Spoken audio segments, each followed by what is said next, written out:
Good morning mga kapatid. Isang pinagpalang araw na naman sa inyo lahat. God bless you all. Ito na naman ang araw ng pananambahan natin, second Sunday. At ito ang mensahe ng Panginoon sa atin. We have the power to be holy. Matindi yan. Meron tayong kapangyarihang magpakabanal. Kasi nung araw wala eh. Anak tayo ng demonyo. Alipin tayo ng demonyo, alipin tayo ng kasalanan. Ang katawan natin na narito lahat ng kasalanan gagawa, hindi natin makontrol. Kasi wala tayong pang-control, kasi wala tayong power, walang Holy Spirit na kontrol eh. Kaya alipin tayo ng kasalanan. Ngayon, ang ginawa ng Panginoong Jesus, yung kamatayan sa krus, at ibinandera niya sa langit, dinala niya yung mga righteous doon sa heaven, tapos yung mga bihag ng pagkabihag, ibinandera niya sa langit, talo na si Satanas. Dinurog niya yung baluarte ni Satanas, yung Sheol kung tawagin. Nung araw kasi nahahati yung Sheol eh. Hades tsaka yung bosom of Abraham. Ngayon, tinapos na ni Kristo lahat yung mga yon. Ginawa ng permanente, lahat ng righteous na mamamatay sa langit na pupunta sa ilalim ng altar. Pero yung mamamatay na masama sa Hades pa rin, sa ilalim ng lupa, sa gitna ng earth. So ngayon, may kapangyarihan na tayo. Kasi sinasabi ng Diyos, at saka ginawa na ni Kristo yan eh. Meron tayong buhay na walang hanggan. Para ma-maintain yung buhay na walang hanggan, kailangan manalo tayo sa kasalanan. Hindi tayo maalipin ng demonyo at kasalanan. Meron nakasulat sa Bible na nagsisigurado na pinalaya tayo from the law of sin and death. Tapos meron na tayong bunga sa ikababanal. Kaya na natin magpakabanal. We have the power to be holy. Basahin natin yung unang talata. Romans 6:22. Datapwat ngayong mga laya na kayo sa kasalanan. So hindi na tayo anak ng demonyo, anak na tayo ng Diyos. Laya na tayo sa kasalanan eh. Wala nang power ang kasalanan sa atin. Kasi ang author of sin si Satanas eh. The author of death si Satanas eh. Talo na si Satanas. Wala na siyang kapangyarihan. Eh yun ang ginagamit niyang kapangyarihan eh, kamatayan, tsaka kasalanan. We are free from the law of sin and death. So malaya na tayo sa batas ng kasalanan at ng kamatayan. At nang palayain tayo ng Diyos dyan, ito sinabi niya. At naging mga alipin na kayo ng Diyos. So ibig sabihin ng mga alipin ng Diyos, mga anak na tayo ng Diyos, pero hindi tayo ibinilang na alipin, kundi kaibigan. Kasi ang kaibigan, ang alipin, wala yun eh. Hindi kailangan ng free will ng alipin. Kailangan pag inutusan ka, sumunod ka kasi alipin ka eh. Kahit binigyan tayo ng Diyos ng free will, kaya kaibigan, hindi alipin. Nasa iyo pa rin yun. Sige, gusto mo ba sumunod o hindi? Pero ikinalulugod ng Diyos pag pinipili natin siya. Ikinalulugod ng Diyos, naliligayahan siya pag pinipili natin siya. Kasi yung free will natin, yung will ng Diyos ang pipiliin natin. Yun ang kinaliligayan ng Diyos eh. Yung free will mo, pinili mo yung will of God. Kaya meron ka ng bunga yun sa ikababanal. Kasi nasa Ezekiel 36:26 yan, basahin ko sa inyo mamaya. Na siya ang gumawa ng lahat ng bagay para makasunod tayo, para magkaroon tayo ng kapangyarihan na lupigin ng kasalanan. At ang wakas nito ay buhay na walang hanggan. Kasi kung mabubuhay tayo sa kabanalan, sa bagong pagkatao, buhay na walang hanggan yun, forever and ever tayong nasa langit. Isang talata pa ang babasahin ko sa inyo na magpapatunay na may kapangyarihan tayo. Yung 1 Corinthians 9:27. Ito yung sinasabi ni Pablo. Kasi si Pablo, ang tindi ng revelation niya, parang si John the Beloved yan eh. Si Paul, napakatindi ng mga revelation niya, tsaka si John. Si John, usually, love of God ang mga revelation. Tinamang si Paul naman, yung malalalim din na deep truths of God. Mga sikreto na naipahayag sa kanya ng Espiritu Santo. Ito sabi niya, 1 Corinthians 9:27. Ngunit hinahampas ko ang aking katawan at aking pag hinahampas, ibig sabihin, hindi niya sinasaktan yun. Hindi siya nagpepenitensya. Kasi ang ginawa ng mga iba, sinasaktan yung katawan, nagpepenitensya. Akala nila, patatawarin sila ng Diyos at mababanal. Pag sinabing hinahampas, halimbawa, mayroong asong lumapit sa iyo. Sasakmaling ka, kakagatin ka. Anong gagawin? Di hahampasin mo para umalis. Mapigilan mo. Kasi para mapigilan yung katawan, hahampasin. Ibig sabihin, pigilan mo yung katawan mo. Kasi nandyan nananahan ang lahat ng kasalanan. Hindi mo kailangang utusan yung katawan kusang gagawa siya kasi nandun ang kasalanan. Ngayon, kung bagong nilalang na tayo, binigyan tayong kapangyarihang mabanal na, pwede mo na ngayong kontrolin yung laman. na nandun ang kasalanan. So magiging alipin mo yung laman. Sunod-sunuran sa iyo ang laman. Laman mo, ikaw. You can control your flesh. You can control yourself. Yun ang sabi ni Pablo. Aking hinahampas ang aking sinusupil. Kinukontrol. So kukontrolin mo yung laman mo kasi sa laman nandiyan ang lahat ng kasalanan eh. Kaya pag kikilos ang laman o kasalanan, susipilin mo yun. Mabubuhay ka sa pananampalataya bago ka nilalang. You are now free from the law of sin and death. Kailangan panampalatayaan mo yun. Baka sakaling sa anumang paraan, pagkapangaral ko sa, ako rin na itakwil. Baka mamaya, pangaral nga ng pangaral tayo eh. Nung pala tayo yung hindi sumusunod sa Diyos. Baka tayo matakwil. Yun ang fear ni Pablo. Hindi dapat fear natin lahat. Ibig sabihin, magkaroon tayo ng fear of God, makapangyarihan ng Diyos. Hindi ko mo ligtas na tayo. Hindi ko mo anak na tayo ng Diyos. Okay ka na. Kasi si Lucifer nga anak ng Diyos din kung tawagin yan Ang tindi pa ng power na binigay niya, pero kita mo, sumuway siya sa Diyos, lumabas sa Diyos. Di inalis siya sa langit, inihanda yung dagat-dagatang apoy para sa kanya. So huwag kang magsigurado, ang mga anak ng kaharian, tatapon sa labas, sabi. So posible pang alisin ang pangalan mo sa aklat ng buhay pag loloko-loko ka. Kaya nga, kailangan ko sumunod sa pananampalataya. Kaya nandyan pa rin Nandyan pa rin yung old self sa katawan natin. Para supilin mo yung datihang pagkatao, para makontrol yung laman. Ibig sabihin ng supilin ng dating pagkatao, huwag ka na manatili doon sa dati mong kaisipan, dating karunungan, yung kalakasan hindi na. Karunungan na, katwiran na, kapangyarihan na ng Diyos, power of God na, power of the Holy Spirit na. Kasi si Kristo, pinigilan niya yung laman niya, kaya nakontrol niya kasalanan We have that mind. Dapat magkaroon tayo ng kaisipan din ng Panginoong Hesus para makontrol natin ang kasalanan. 1 Peter 4:1. Basahin natin.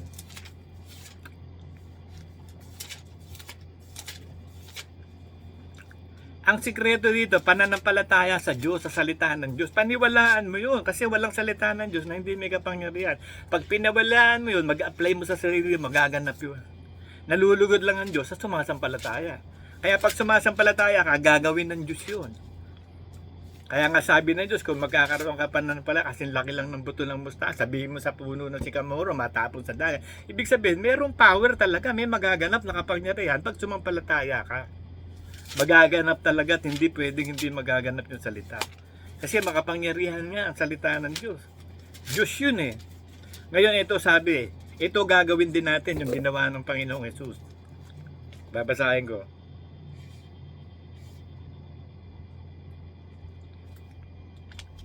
Kung paano nga si Kristo ay nagbata sa laman. Ibig sabihin na nagbata, nakipaglaban sa laman. Nagbata Binata niya yung gawa ng laman.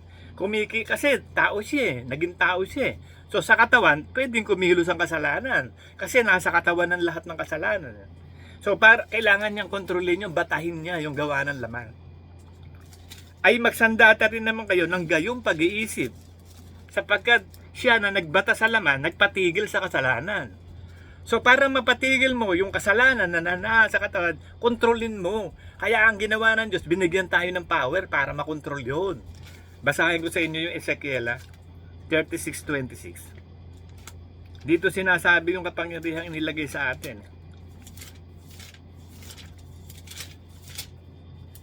Ang Diyos ang gumawa nun.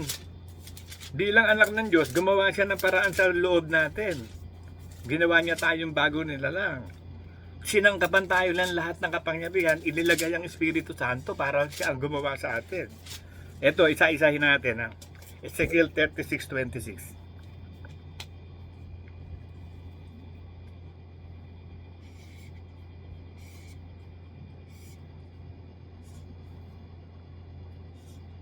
Basahin natin hanggang 27. Bibigyan ko rin naman kayo ng bagong puso. Pag sinabing puso, buhay. Kaya sabi, ang puso ay dinadaluyan ng buhay. So pag sinabing puso, yun yung ating buhay. Yun ang ating puso. Yun ang kabuuan natin, yung buhay natin. Yung buhay ng Espiritu, kaluluwa. Yung buong buhay mo. Yun ang puso mo. Bibigyan ko kayo ng bago. So ibig sabihin, binigyan tayo ng isang bagong buhay. A new resurrected life in Christ. Isang bagong nilalang, nilikha na tayo ng isang bagong pagkatao. Nabuhay ng muli nung nabuhay na muli ang Panginoong Hesus, nabuhay din tayong muli. Ngayon, nandiyan pa rin yung yung datihang pagkatao to prove you that Si Lazarus, kilala nyo, sabi sa Bethany, di ba? Binuhay ni Jesus Christ yun. Nagkaroon ng life resurrection yun. Bakit nung tawagin niya, nababalot siya nung pang-imbalsa mo? Ano sabi ni Kristo? Tulungan nyo siya. Alisin nyo yung nakabalot sa kanya. Bakit? Kahit meron tayong new resurrected life, bagong nilalang na, binuhay na maguli, may bumabalot pa rin sa ating lumang pagkatao. So tulungan nyo sa iglesia. Ibig sabihin, pray to one another. Help one another, love one another. Kaya sabi ni Christ, tulungan nyo tanggalin. Ibig sabihin, magugasan tayo ng paa. Pray to one another, love one. Kasama yung church. Hindi ka nag-iisa. Kaya nga, meron tayong ginawang prayer dati. Nung lately lang, last week. Yung prayer of the church, very powerful, di ba? Nakalaya ang dapat palayain. So, makapangyarihan ng prayer ng church. Si Pedro, pinakawalan ng prayer ng church. Si Paul, pinakawalan din sa prayer of church. Tuloy natin to Ezekiel 26. Lalagyan ko ang loob ninyo ng bagong diwa. So, new spirit. Kasi suwail lang espiritu natin eh. Katulad nung nandun sa Hades. Mga suwail lang espiritu nun eh. Kaya pupunta sa impyerno yun. Ngayon, ang ginawa ng Diyos, renewed spirit. Binigyan tayo ng bagong diwa. Isang renewed spirit. Bagong espiritu na, isang kapangyarihan ng espiritu ng tao na nabago. Binago tayo ang espiritu natin. Hindi na suwail. Righteous spirit na, masunuring espiritu na. At aking aalisin ang batong puso sa inyong katawan. So aalisin ang batong puso. Ano ba ibig sabihin ng batong puso? Bato, ano ba yung matigas? Ano ba yung matigas? Dati mong pagkatao, suwail ka nga eh. Ang tigas nga ng mukha mo eh. Ang tigas ng ulo mo, di bato ka? Inalis yun, datihang pagkatao, ipinako sa krus kasama ni Kristo. Yung batong puso, yung dating buhay natin, wala na, patay na. Pero nandyan pa rin yan, kikilos yan. Pag pinakilos mo, by faith, hindi kikilos yan. Kasi you have the power to be holy. Pag nanampalataya ka, patay ka na. Yung Galatians 2:22, isang favorite verse ko rin yan eh. Hindi na ako ang nabubuhay, kundi si Kristo na ang nabubuhay sa akin. Ngayon, sa akin laman, si Kristo na ang nabubuhay. At ang pananampalataya ay kinabubuhay ko kay Kristo. So yung kinabubuhay daw natin sa lamang ito, sa katawang ito, sa pananampalataya na lang kay Kristo. Galatians 2:20. Tuloy pa natin to. At aking aalisin ang ng puso sa inyong katawan, at aking bibigyan kayo ng pusong laman. A sensitive life. Isang madaling makaunawa sa Diyos. Nakakaintindi ng Diyos, nakaka-receive ng revelation. Sensitive na. Pusong laman na, malambot na, maamo na, masunurin espiritu. Pusong laman na binigay, isang buhay na masunurin. A life of obedience in God. Yan ang binigay sa atin. At aking ilalagay ang aking espiritu sa loob nyo. So, nung ma-renewed yung spirit natin, banal na tayo. So, yung banal na espiritu natin, justified na, sabi sa Hebrews 12:32, justified ang espiritu ng mga panganay ng iglesia. Pwede nang ilagay ang Holy Spirit. Hindi na marumi. Kasi ang Holy Spirit titira sa espiritu natin. Kaya ni-renewed. Binago. Para makatira yung Holy Spirit sa espiritu natin. Kung kaisa na natin ng espiritu sa ating espiritu. So tropa na natin ng espiritu. So ano man ang kailangan mo, ano man ang itatanong mo, tanungin mo yung Holy Spirit nasa loob mo sa iyong espiritu. Ilalagay ko ang espiritu sa loob ninyo at palalakarin ko kayo ng ayon sa aking palatuntunan. So mapapalakad na tayo. We have the power to walk with God. Palalakarin tayo eh. Ibig sabihin, siya ang gagawa, yung Holy Spirit na nasa atin, yun ang magpapalakad sa pagsunod natin sa Diyos. Madali na nating masusunod ng Diyos kasi palalakarin tayo ng Diyos through the power of the Holy Spirit. Kaya ibinigay ang Holy Spirit. Forever and ever na ang Holy Spirit sa atin. Yung Holy Spirit na bumuhay kay Kristo, yun din ang Holy Spirit na ibinigay sa atin, na bubuhay sa atin. At mananatiling sa kabanalan. At palalakarin ko yun ng ayon sa aking palatuto at inyong iingatan na aking mga at maisasagawa. Ibig sabihin, we have the power to do it. Meron na tayong kapangyarihan magpakabanal-banal, pero manampalataya kang bago. Ngayon sa pananampalataya mong bago, supilin mo yung laman. Kasi nandyan ang kasalanan sa laman. Gagawa yan eh. Hindi pwedeng hindi gagawa yan. Kahit nga yung bulag eh. Nagkakasala eh. Kahit walang nakikita eh. Sa isip nga. Diba? Kasi para magkasala ang tao, ang gagamitin ni Satanas yung 5 senses. Yung sense of touch, sense of sight, sense of smell, sense of touch, sense of hearing. Ngayon, kung hindi ka patatalo dyan, sa five senses ng tao, nasa laman yan eh. Halimbawa, example, isang babae, napakaganda, napakabango. Pag hindi mo ginamit ang five senses mo dyan, hindi ka matutokso. At halimbawa, yung sense of touch, huwag mong hipuin. Pag hinupo mo, ang lambot niyan. Matetempted ngayon yung yung espiritu ng desire, ng urge sa sex. Huwag mong amuyin, kasi mabango yan eh. Pag inamoy mo yan, nako, natutokso ka ng bango niyan. Hipuin, amuyin. Huwag mong tignan, last of the eyes eh. Siyempre, mananamit ng sexy yan. Labas ang boobs niyan. Ang bango-bango, sexy. So, matetempted ka niya. So, ang solusyon dyan, tumakbo ka. Layuan mo. Para hindi mo magamit yung five senses mo. Pag wala ka na dyan, ano pa ang five senses gagamitin? Tingnan mo si Joseph. Paano nakatakbo siya kay Nefertiti? Sa asawa ng Pero. Tumakbo. Kasi sinisidyos siya eh.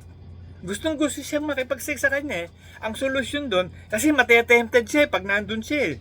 Kasi ang bango ni Nefertiti queen yan eh. Reyna yan eh. Ang bango nun, ang sexy, ang ganda-ganda. Makikita mo yung kasexian, maaamoy mo. Pag hinipo mo, na-disgrasya, hindi mo nabibitawan. Yari ka na. So, ang solusyon, tumakbo. Ibig sabihin, lumayo ka doon sa mga tukso. Kaya sabi, layuan nyo ang lahat ng tukso. Layuan nyo ang lahat ng uri ng kasamahan. Kasi kung i-involve ka dyan, matutokso ka. So, ganun ang paglaban sa Gamitin natin ang mind of Christ. Supili natin, batahin natin ang gawa ng laman.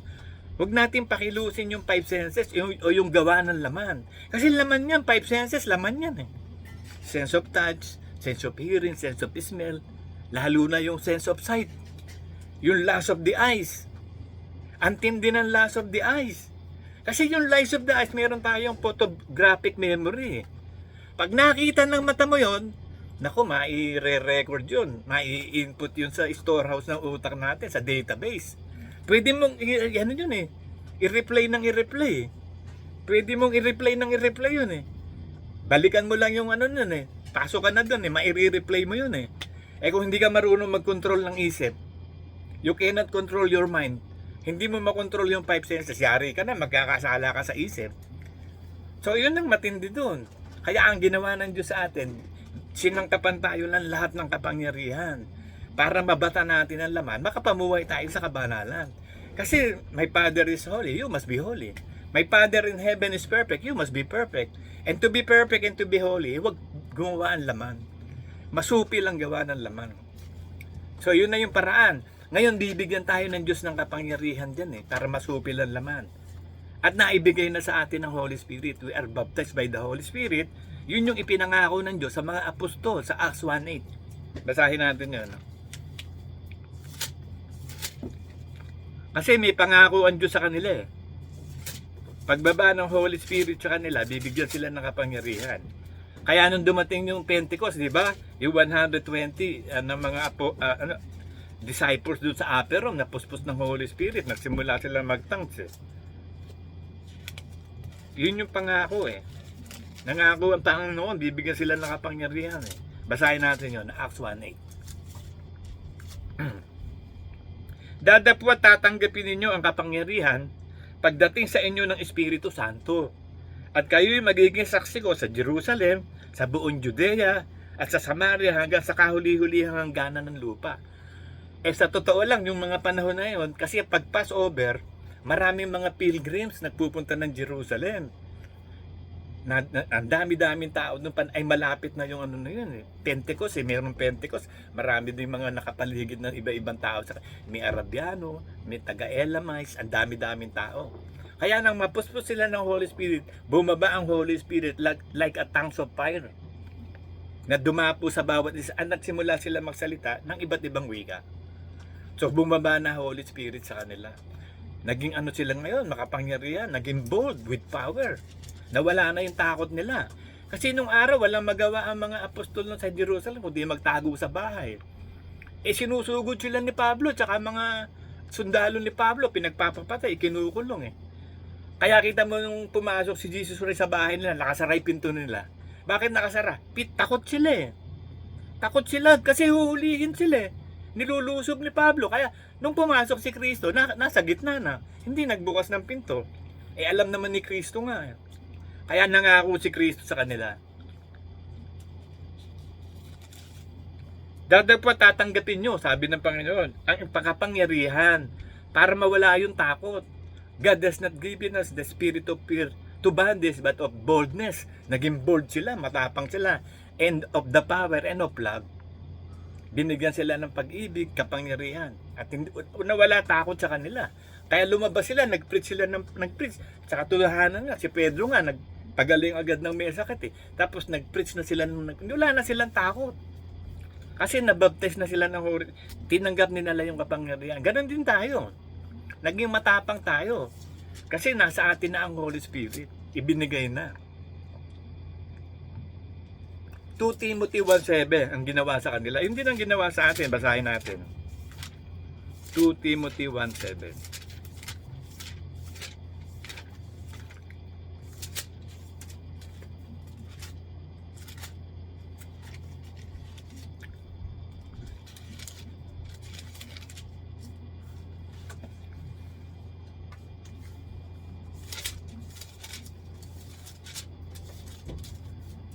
Sapagkat hindi tayo binigyan ng Diyos ng espiritu ng katakutan. Kasi si Pedro nung una, takot eh. To prove tayo na takot si Pedro, 3 beses nga yung ikinaila ang Panginoon. Bakit? Sa takot. Kasi hulihin siya eh, may mga witness eh. Sasabihin ng babae, kilala kita.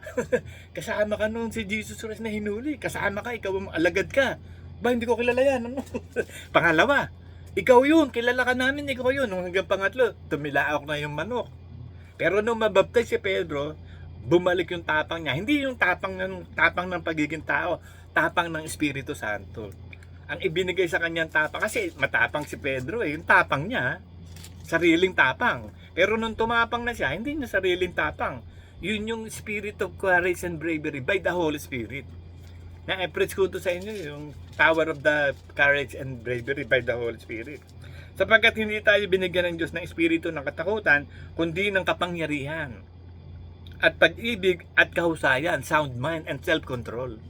Binigyan na tayo ng mahusay na tayong kumontrol. Malinaw na isip natin, alam na natin kung ano gawa ng laman at paano sipilin yun. By faith, naiintindihan yan sa atin, sound mind na tayo, marunong na tayo. Binigyan na tayo ng karunungan ng Diyos. At sabi ng Panginoon sa atin sa 1 Thessalonians 3:13 ng ganito.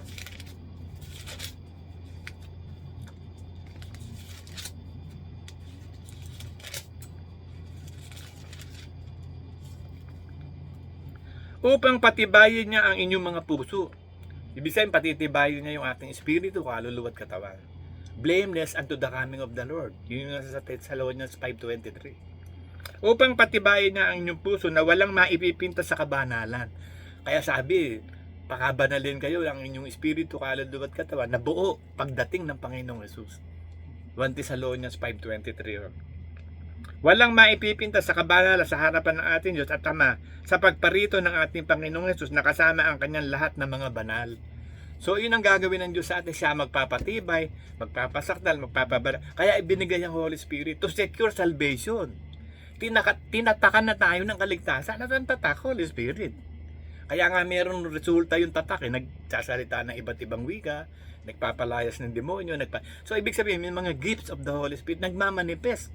Kung ano ang gustong ministeryong gawin ng Holy Spirit, basta't open lang tayo sa Holy Spirit.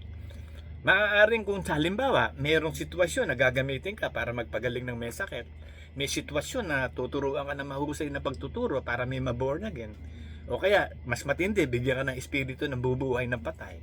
Holy Spirit lahat ang gagawa na ayon sa sitwasyon. Parang tongues, ayon sa utterance na ibibigay ng Holy Spirit. Minsan tingnan mo, pag nagtatangs tayo, parang Hapon yung tongues mo, parang Spanish, Portuguese, Chinese, di ba? Israelites, kasi iba't ibang wika ayon sa utterance of the Holy Spirit. Parang gitara, ang magpapatugtog yung Holy Spirit. Pwede siyang mag-strum lang o mag-lead. Depende kung ano gusto niyang gawin mo sa gitara. Tayo yung gitara eh. Hindi naman tutugtog yung gitara ng kanya eh. Hindi naman tayo pwedeng tumugtog sa sarili natin. So may magpapatugtog. Para mapatugtog, gagamitin yung dila. Kaya nga nung bumaba Holy Spirit, like a fire of tongues parang dilang apoy daw Ibig sabihin talagang gagamitin ng dila ng mga Kristiyano, magpipreach, magkakaroon ng gift of tongues, bibigyan ng kapangyarihan sa pagsasalita. Ephesians 3:16.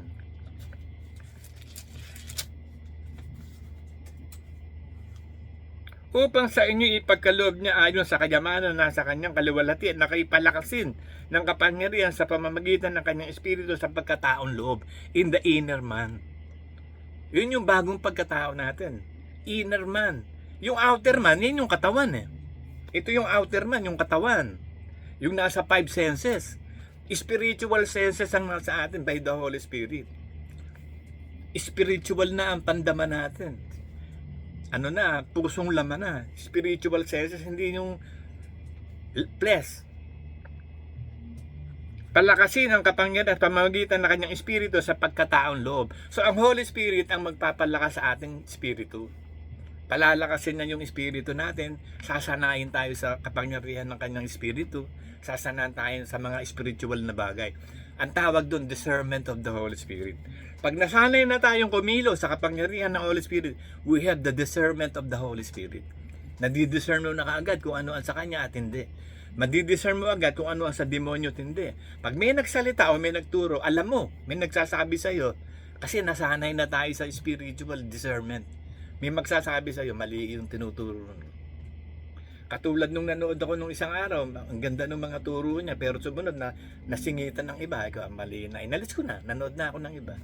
Madidiscern mo agad pag may maling sumingit. Wala na. Deceptive na yung sinasabi, ba't itutuloy mo pa? Di wala, lilipat na maghahanap na ako ibang kasi minsan may iba mga gifted din ng Holy Spirit Kaya sabi, subukin nyo lahat ng bagay, pulutin nyo mabuti.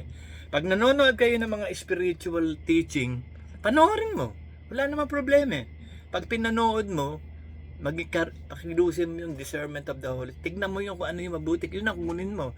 Yung masama itapon mo. Pero sa tingin mo masama na, huwag mo nang turbahan pa. Katulad ko, yung Book of Enoch, alam ko na yun Hindi inspired by God yun Yung Jubilee, hindi apocryphal books yun, hindi ko nababasahin yun. Alam ko na Yung Mines of Solomon's Mine, hindi ko pa alam na sa Jubilee pala galing yung mga verses nun. Pinanood ko kasi hindi ko pa alam Pero nung nagbibigay na ng mga verses sa Jubilee, ay apocryphal books, inalis ko na, tinapon ko na. Nandun yung turo na ang Pilipinas daw ang upir.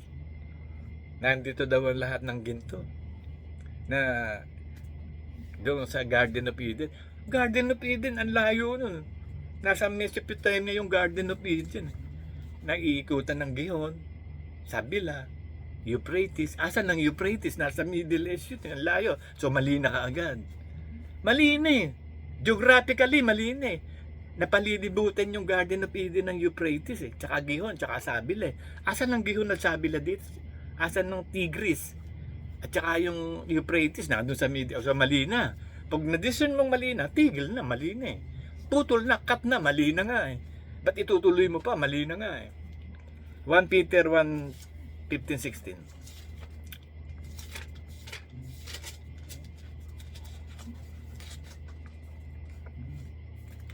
Ngunit yamang banal ang sa inyo'y tumawag, magpakabanal naman kayo sa lahat ng paraan ng inyong pamumuhay. So magpakabanal-banal na tayo sa lahat ng uri ng pamumuhay. So sa bawat uri ng pamumuhay natin, may word of God dyan. Para mabanal ka, i-apply mo yan sa sitwasyon ng buhay na yan, word of God. Kasi sabi ng Bible, ang utos ay banal, matuwid at mabuti. Romans 7:12, basahin natin yan.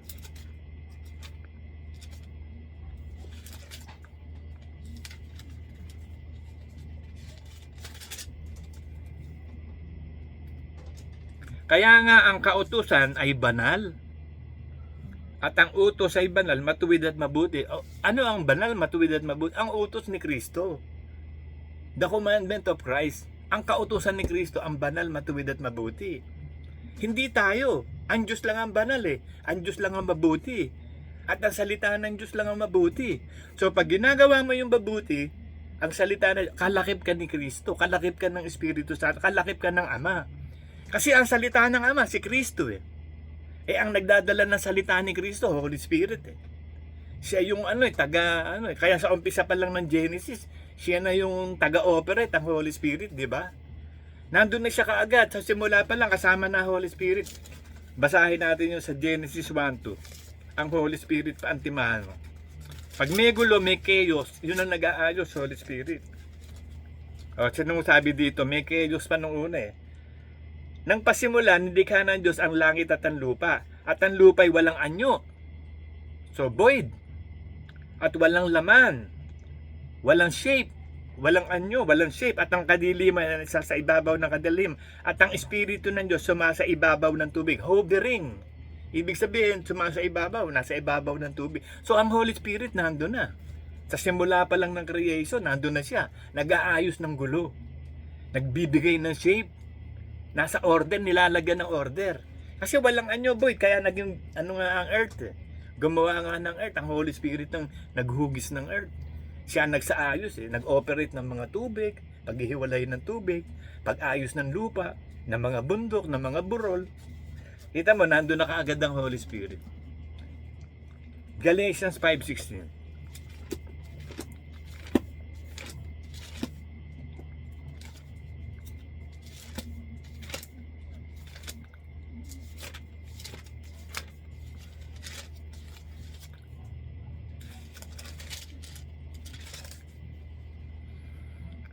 Sinasabi ko nga, magsilakad kayo ayon sa Espiritu at hindi nyo gagawin ang mga pita ng laman.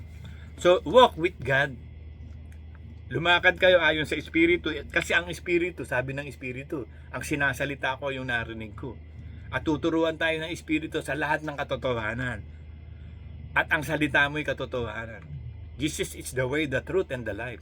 So, ang salita ng Diyos ang katotohanan, ang buhay, at ang daan. So magsilakad daw tayo dun sa daan. Kay Jesus Christ lang tayo dadaan sa bawat sitwasyon ng buhay natin. Yun ang pagpapakabanal. So kung gusto nating mabanal, i-commit natin ang sarili talaga natin sa pananampalataya by faith. Galatians 2:20. Kung meron tayong mga favorite na verses, ako meron. Yung Galatians 2:20 at 1 Corinthians 15:1 and 2. Kasi yung Galatians 2:20, yun na yung kabuuan ng pagsunod sa pagiging Kristiyano eh. Galatians 2:20, basahin natin. Ako'y napako sa krus. O, kita mo ha, yung dating pagkatao napako sa krus. Nakasama ni Kristo. Kasi yung katawan lupa ni Kristo ipinako dun sa krus eh. Ngayon, yung dati nating pagkatao kasamang ipinako dun sa krus. At hindi na ako ang nabubuhay. So hindi na yung dating pagkatao, inalis na yung batong puso. Sabi ng Ezekiel, binigyan na ng pusong laman. Kundi si Kristo na ang nabubuhay sa akin, so binigyan tayo ng bagong pagkatao. Life resurrected Christ. At ang buhay na ikinabubuhay ko ngayon sa laman. So nabubuhay ngayon tayo sa katawang ito, ay ikinabubuhay ko ngayon sa laman, ikabubuhay ko sa pananampalataya.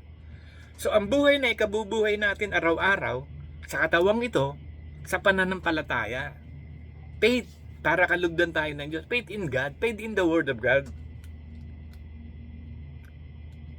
At ang pananampalataya na ito sa anak ng Diyos na sa akin umibig, ibinigay ang kanyang sarili. So ang faith daw natin na kay Jesus Christ. So iisa lang ang faith. Faith in Jesus Christ. At yung faith in Jesus Christ, ang Diyos ang nagbibigay. It is a gift of faith. Kaloob yun ng Espiritu Santo, yung faith.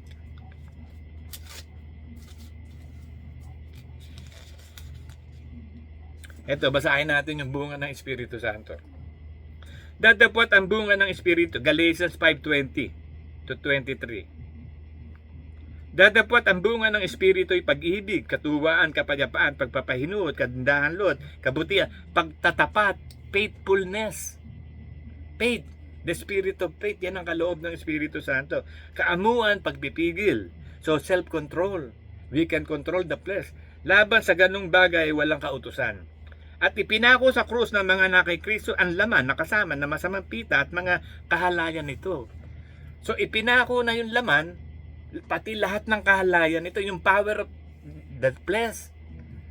The five senses of the flesh. Para magkasala. Kasi Yun ang ginagamit ni Satanas para magkasala tayo eh. Yun pantokso niya eh. Yung 5 senses, mabuhay ka sa laman. 5 senses. In-explain ko sa inyo kanina yan. Kung paano iwasan ng 5 senses. Layuan ng kasalanan. Lumayo ko kayo sa lahat ng uri ng kasamaan. So pag napansin mo kasamaan, layo na.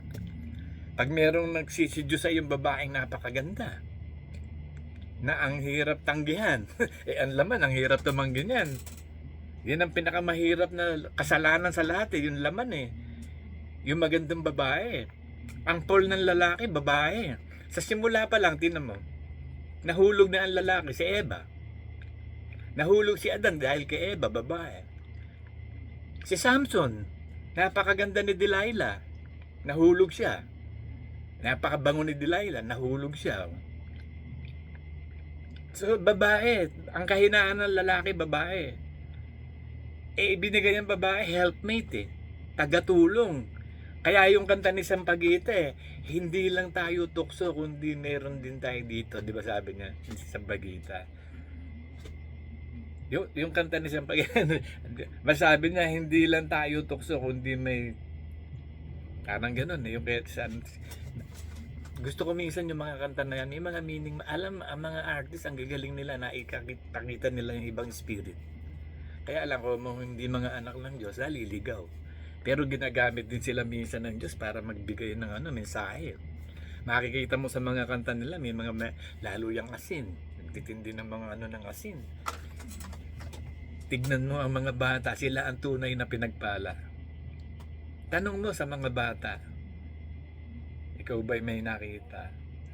Pakinggan niyo. Kasi ngayon, naano ko sa asin, nabasa ko kasi yung istorya ng asin eh. Naglagay ako sa YouTube music ko ng puro asin ngayon eh. Mga greatest hits ng asin eh. Kasi nabasa ko yung si Saro, yung nagtatag ng asin. Dalawa lang sila pala nung una nun, si Mike tsaka si Saro. Ngayon, soprano tsaka baritone yung boses ni Mike tsaka ni Saro. Sabi nila kulang tayo ng boses, yung nasa gitna dapat eh. Nagkataon na tumutugtog sila sa mga folk house. Nung araw, puro folk house eh. Kahit yung Jollibee Pizza Hut nung araw, folk house yan eh. Hindi. Pizza Hut lang pala, Jollibee hindi. May mga tumutugtog doon na folk singer doon. Yung TGIF, yung Bahay Kubo sa Maynila. Hideaway, may mga tumutugtog dyan. The Boss. Mga folk singer. Nung araw, nung panahon namin, mga folk singer eh. Nasa isang folk house si naimbitahan siyang kumanta. Narinig ni Mike tsaka ni Saro yung boses ni Lolita Carbon. Sabi na, ganda naman ng boses nun, parang iyon yung kailangan natin. Kinausap nila si Lolita Carbon, umayag naman yun, naitatag nila yung asin. Puro mga composer silang lahat. Kaso lately itong mga 19 yata napatay sa Mindanao tong si Saro, kaya nakikahiwa-hiwala yung asin. Sa kasi sa karaoke bar, may nagiinuman doon na abogado tsaka yung dalawang bodyguard niya. Nagkaroon yata ng konting trouble si Saro tsaka yun, hindi pagkakaintindihan. Ang ginawa ng abogado, inutusan yung dalawang bodyguard, binaril, tama sa ulo, patay. Buti naman nagkaroon ng justice itong si Saro, nakulong yung tatlo. Ang kaso murder, reclusion perpetua. Dapat lang inosente yung tao, hindi natin alam kung ano pangyari, tapos pinatay mo agad. Ayun, nagkahiwa-hiwalay asin. Kaya intriga ako, nabasa ko. Nagustuhan ko yung mga kanta ng asin. Ang ganda ng message ng asin talaga. Salita, puro salita, ganyan kakaibigan, na kulang sa gawa. Masdan mo ang mga bata, sila ang tunay na pinagpala. Itanong mo sa mga bata, wala ka bang nakikita? Tayo mga tuldok lang. Wala tayo sa isa eh. We are just a point. Ang ganda, napakaganda ng mga message. Kahit yung mga si James Taylor, si Nelia, ang ganda. Yung mga sinasabi ko sa inyong message, di ba? You have got to learn the wasting time. Kailangan maintindihan mo rin kung paano mabuhay na maayos. Nakakakuha ako ng mga points sa kanila, mga spiritual points. Kaya mga kapatid, balik tayo sa message. So yun nga ang mensahe ng Panginoon sa atin. Magtiwala lang tayo sa pananampalataya sa Diyos na bago ka nang nilalang, napako na sa krus dati mong pagkatao, meron ka ng power to be holy. We are free from the law of sin and death. There is no more condemnation to those who are in Jesus Christ, who walk not after the flesh, who walk not after the five senses, but walk after the Spirit. By the Spirit na nirenewed na Spirit natin, justified na, banal na, pinawalang sala na, kasama na tayo ng iglesia ng mga panganay, kasama ng pinaupo ang Espiritu natin doon sa langit, at susunod na ang ating katawan ni glorified.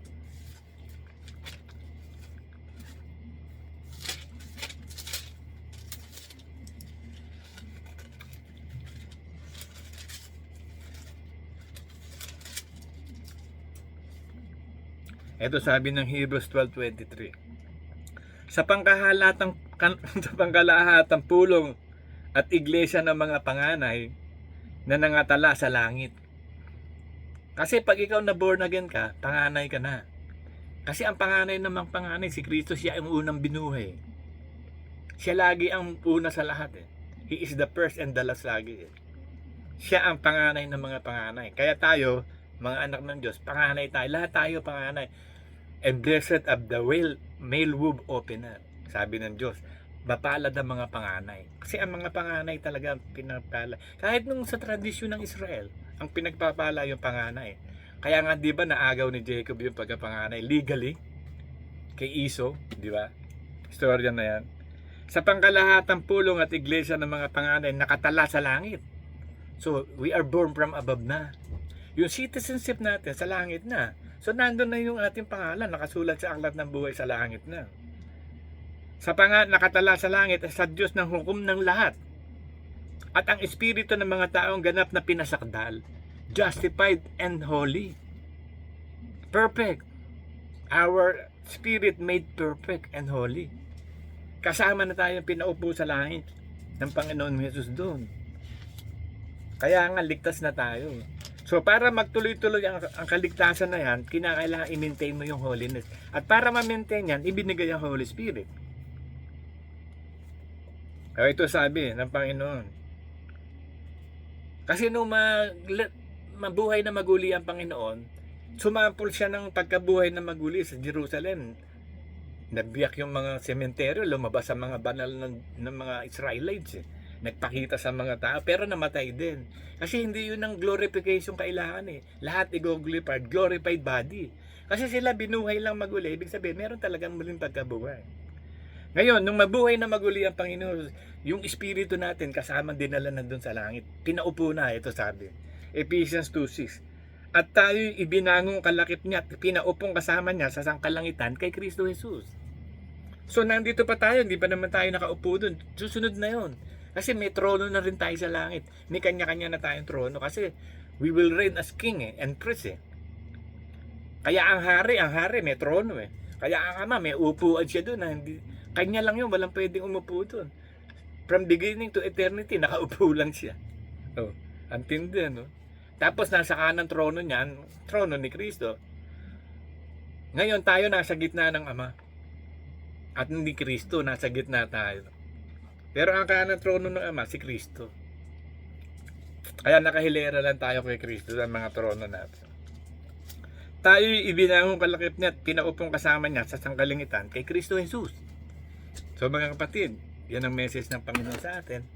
Gusto ko kayong i-bless mga kapatid. I-bless ko kayo. Sa araw na ito, salamat sa iyo Panginoon sa mensaheng binigay mo sa amin.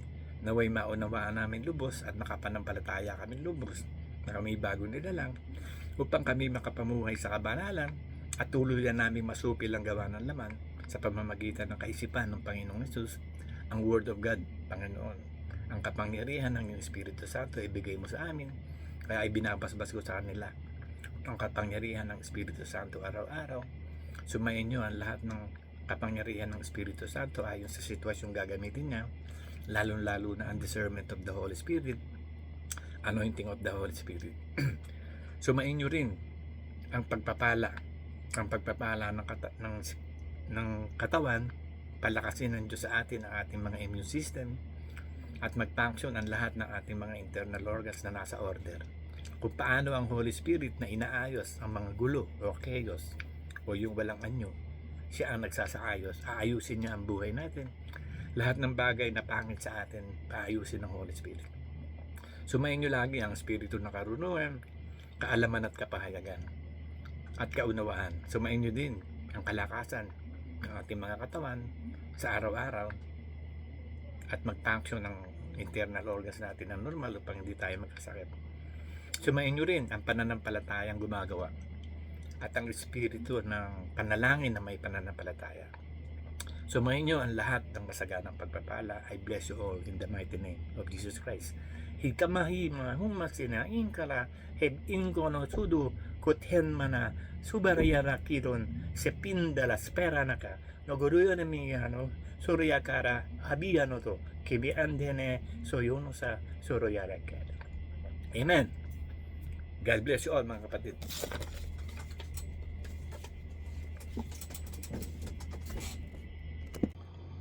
Good morning sa inyong lahat mga kapatid. Tulad ng dati, hallelujah to the Lord. Balik ulit tayo dito sa group chat mga kapatid. Napakasarap isipin na sa anumang paraan hindi mahahadlangan ng demonyo ang pananambahan natin at ang mensahe ng Panginoon kailanman hindi mahahadlangan. Forever and ever. Ganun tayo kamahal ng Diyos mga kapatid. Kaya ang message sa atin ng Panginoon na we are destined to live forever. Yan ang message ng Panginoon sa atin. Itinalaga na tayo ng Diyos to live eternally. Pagkat ito ang kalooban ng Ama. Magkaroon siya ng maraming anak na makakasama niya forever and ever. Kaya yung ginawa niyang New Jerusalem na bahay, eksakto lang yun sa mga anak niya. Sa mga anak niya lang lahat yun. Walang ibang makakapasok doon. Hindi lahat lang ng mga anak niya. Eksakto lahat yun. Lahat ng design ng Diyos doon, eksakto lahat yun. Perfect God, perfect work, perfect job. Hallelujah to the Lord mga kapatid. Tuloy natin ang mensahe ng Panginoon that we are destined to live forever. Sabi niya sa 1 John 5:13. Basahin natin. Ito sinasabi niya. Ang mga bagay na ito isinusulat ko sa inyo upang inyong malaman na kayo mayroong buhay na walang hanggan. So ipinasulat ito ng Panginoon sa mga apostol niya para daw malaman natin na tayo may buhay na walang hanggan. So perfect na yon. Hindi na pwedeng baguhin yon. Hindi na pwedeng burahin yon. Hindi na pwedeng hindi mangyayari yon. Lahat ng mga anak ng Diyos na tinawag niya may buhay na walang hanggan. So tiyak na ang kaligtasan natin. May buhay na walang hanggan na tayo. So kapag magpapasok si Satan sa inyo ng isang evil thoughts about that life eternal, labanan nyo kaagad. Ito, basahin mo, ilagay mo sa puso at isip mo, hindi. Naalalaman namin na mayroon kaming buhay na walang hanggan. Talo na si Satanas doon, takbo na yon. Hindi niya kayang lupigin yung pananampalatayang yun na nakasulat. It is written, it must be done. Upang inyong maalaman na kayo mayroong buhay na walang hanggan sa makatiwid ay sa inyong pananampalataya sa pangalan ng anak ng Diyos. Kasi ginawa na ng Panginoong Hesus ang pagliligtas, inalay niya yung kanyang buhay, for the wages of sin is death. So ginawa na niya mamatay siya sa krus ng Kalbaryo para mabayaran yung kasalanan. So wala nang utang, bayad na utang. We are free from the law of sin and death. Malaya na tayo, pinalaya na tayo ng Diyos sa kasalanan at sa kamatayan. So wala nang kapangyarihan si Satanas sa atin, kaya sinasabi na ng Diyos, meron kayong buhay na walang hanggan. Huwag niyong kalilimutan yun. Meron kayong buhay na walang hanggan at hindi kayo pwedeng maagaw kanino man sa kamay ng Ama, sa kamay ng Anak. Ito ang sinisigurado ng Diyos Sinigurado ng Ama, sinigurado ni Kristo ang lahat ng mga anak ng Diyos, hindi maaagaw sa kamay ng Ama at ng Anak. Basahin natin ng kasiguraduhan ito ng talata. John 10:28-29. John 10:28-29. Basahin natin ito Kasi ang salita ng Diyos is a perfect word of God. It is a perfect word. Pag sinabi ng Diyos yun, perfect yun. Hindi na pwedeng mabago yun kailanman at walang pwedeng makabago nun kahit sino. Ito basahin natin. John 10:28-29. At sila'y binibigyan ko ng walang hanggang buhay. Tinan mo nung tapusin na ng Panginoong Hesus ang kamatayan niya sa krus, talo na sa Satanas. Hindi na tayo mamamatay. Mamatay man ang katawan lupa, bubuhayin tayo muli. So talo na rin ang kamatayan. Binibigyan. So, nung tapusin niya yun, binibigyan niya na tayo ng buhay na walang hanggan. Kaya nung matapos niya, nung mamatay sa krus, nabigyan na tayo. Kasi nung ginagawa pa lang niya, binibigyan pa lang tayo no. Nasa proseso pa ng pagbibigay ng buhay na walang hanggan. Pero matapos na ang gawain sa krus ng Panginoong Hesus, bumaba nga siya sa kalaliman, di ba? Dinala niyang bihag ang pagkabihag, iniladlad na niya ang pagkatalo ni Satanas at tayo malaya na. We are free from the law of sin and death at alipin na tayo ng Diyos. Dahil sa tayo alipin na ng Diyos, tayo may bunga na sa ikababanal. Ibig sabihin, pwede na tayo magpakabanal. Pwede na natin makontrol ng flesh o yung laman. Yung datihang pagkatao natin na nandiyan sa loob ng katawan natin, makukontrol na yan. Kasi binigyan na tayo ng kapangyarihan ng Diyos. May bunga na tayo sa ikababa. Kasi alipin na tayo ng Diyos Anak na tayo ng Diyos. Bagamat alipin tayo ng Diyos, hindi tayo ibiniling na alipin, kundi mga kaibigan. Kasi yung alipin, ano yan para bang hindi siya makakahindi Yun ang alipin. Parang robot ang alipin Pero hindi tayo ginawa ng Diyos na robot. Binigyan nga tayo ng free will, ng volition to choose. Kaya nalulugod ng Diyos dahil nakita niya tayo mga anak niya, sumusunod sa Kanya ng buong puso. Meron tayong free will. Ginamit natin ang free will natin na pasakop tayo sa will of God. Kaya doon nalulugod ng Diyos. Kaya tutuloy natin yung sinabi niya na walang makakaagaw sa atin. Sila'y binibigyan ko ng walang hanggang buhay at kailanman hindi sila malilipol. Kailanman. Anytime. Hindi sila malilipol. So walang makakalipol sa atin. Kasi yung manlilipol, talo na. Paano ba makakalipol si Satan? Talo na siya. At hindi sila aagawin ng sino man sa aking kamay. Kasi Satan come here to steal, to kill, and to destroy. Mang-i-snatch din niya ng kaluluwa, ng kapayapaan, ng pagpapala. Hindi tayo papayag. Huwag kang pumayag. Kasi talo na nga siya By faith tayo mabubuhay. The just shall live by faith, not by sight. Hindi sa damdamin, hindi sa kaisipan natin, hindi sa nakikita, hindi sa nararamdaman, kundi by the word of God. It is written, it must be done. Buong pananampalataya tayo sa salita ng Diyos.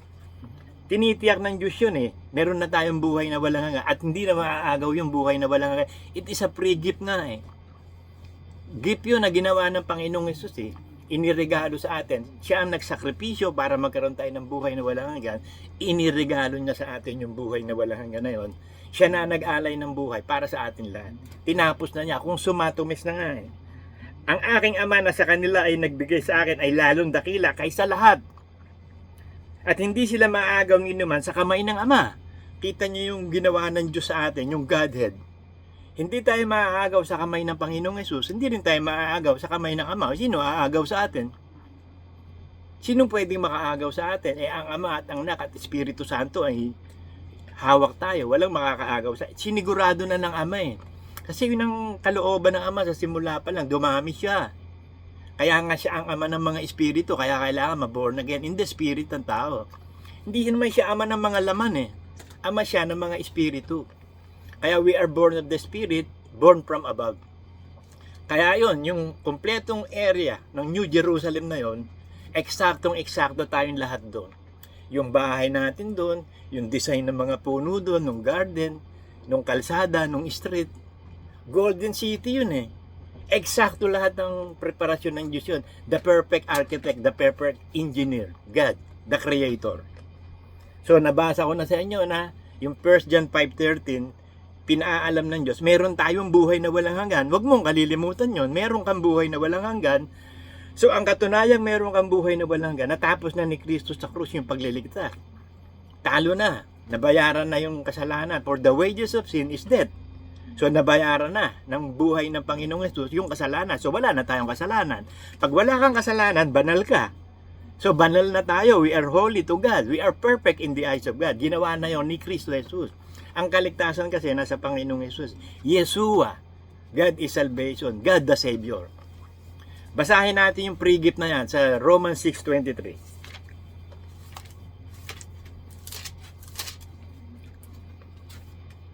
Sapagkat ang kabayaran ng kasalanan ay kamatayan. So nabayaran na nga, kaya nga namatay na Panginoong Hesus sa krus ng Kalbaryo, nabayaran na yung kasalanan. So we are free from the law of sin and death. Bayad na, wala nang utang. Dadapwat ang kaloob na walang bayad ng Diyos ay buhay na walang hanggan kay Kristo Jesus na Panginoon natin. Pag sinabing Panginoon yan, alipin ka. Pero sinabi na ng Diyos, hindi ko na kayo gagawing alipin. Kahit Panginoon nyo ako, hindi ko kayo gagawing alipin, kaibigan. Kasi ang kaibigan, meron silang relationship na maganda eh. Kaibigan nga eh, nag-uusap, nagkukwentuhan, nagsasama, naglalakad, namamasyal. So meron talagang chatting, meron relationship talaga. May nagaganap na gawain na isang magkaibigan. Kasi yung alipin parang halika nga dito. Gawin mo to, yun ang alipin eh. Hindi ganoon eh, irerespeto tayo ng Panginoong Hesus ng Ama. We are well respected by God. Tatawagin tayo sa pangalan. Tinatawag niya tayo sa ating mga pangalan. Kaya kilalang kilala tayo ng Diyos. Hindi pa nililikaan langit at lupa, kilalang kilala na tayo ng Diyos lahat. Alam na yung pasimula at katapusan mo. Kaya sinigurado niya ng lahat ng bagay. Planadong-planado na ang lahat. Yung pagkakagawa niya ng New Jerusalem, yung eksaktong bahay natin doon, at yung bagong pangalan na aalamin pa natin sa future. Pag nandun tayo sa langit, doon pa lang natin malalaman ng bago. Lahat ng bagay kasi bagawin niyang bago. Aalisin na niya lahat ng kaya nga new heaven and new earth na eh. New heavens and new earth eh. Maraming langit siyang gagawin, hindi natin alam. Pero isang lupa lang kasi bababa na yung New Jerusalem sa lupa eh. Pero maraming recreate siya ng new heavens eh. Maraming langit, hindi natin alam ano plano ng Diyos doon. Pero ang tiyak doon, napakatindi nun. Ang tiyak doon, very fantastic, fantabulous, majestic, almighty God ang gagawa nun sa atin. Hindi pumasok sa puso ng tao, sa ihi o nari. Ang inihanda ng Ama sa atin na siyang umiibig sa Kanya. Kaya natagpuan, mapalad tayo eh. Kasi binigay sa atin ng Panginoong Hesus, isinugo ng Panginoong Hesus at ang Ama, ang Espiritu Santo. Para sigurado kaligtasan. Nanahan na. Kasi nung araw was upon eh. And the Lord was upon David. Kaya nga sinasabi ni David, huwag akong lisanin ng iyong Espiritu Santo. Kasi nararamdaman niya eh. Merong Espiritu Santo sa kanya eh. Lahat ng mga prophet no, nararamdaman nila. Kasi ng Holy Spirit was upon eh.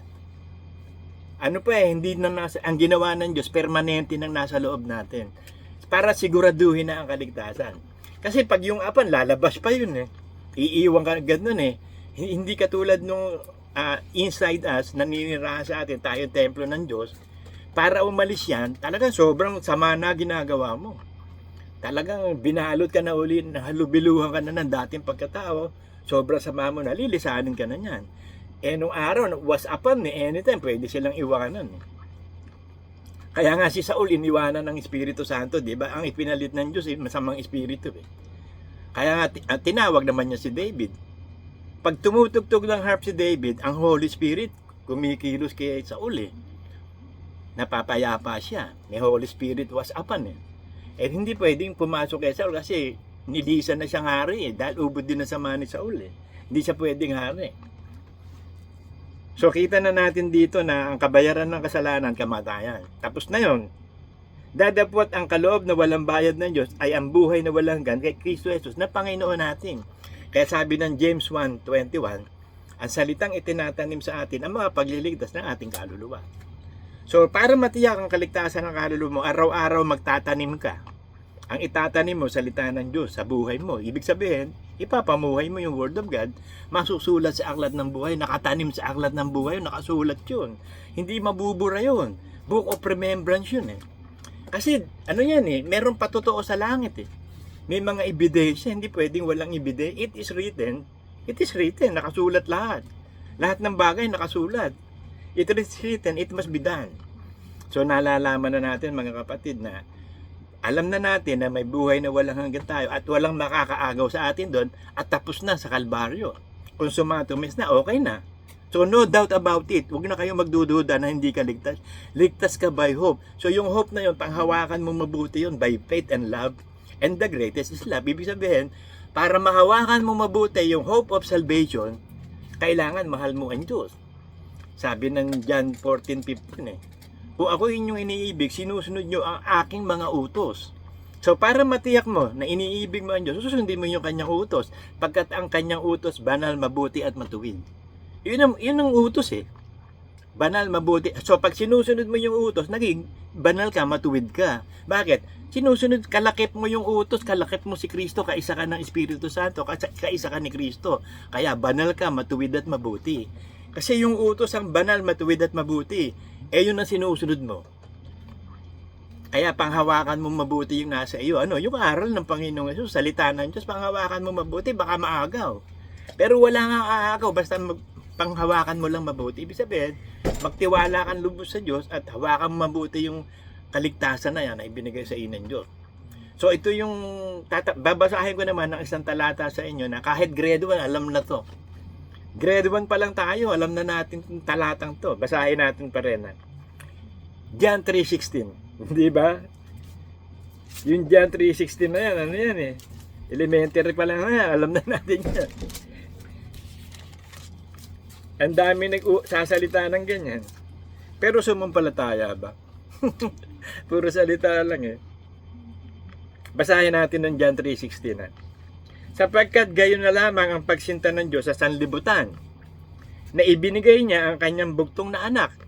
Nung ibigay niya ang Panginoong Hesus, kusang loob naman ng Panginoong Hesus, nag-alay ng kanyang buhay. Kasi nandun pa rin ang decision making eh. Nag-decide ang Panginoon, kusang loob niyang gagawin to. Ngayon, ibinigay ng Ama ang kanyang bugtong na anak para patunayan na talagang sacrificial ang Ama na. Ang Ama pa lang sacrificial na. Yung bugtong na anak niya, ibinigay niya. Parang si Abraham. Yung bugtong na anak niya, dahil sa pagsunod sa Diyos, ibinigay niya Cain, si Isaac. Ganon din yung dahil sa ang Ama natin ay puspos ng pag-ibig, puspos ng kabanalan, na ibinigay niya yung bugtong na anak niya. Yung kaligayahan niya, ibinigay pa niya. Kasi ang kaligayahan ng Ama, si Kristo. At ang kaligayahan naman ni Kristo, tayo mga nilikha ng mga tao. Sabi sa sa Proverbs.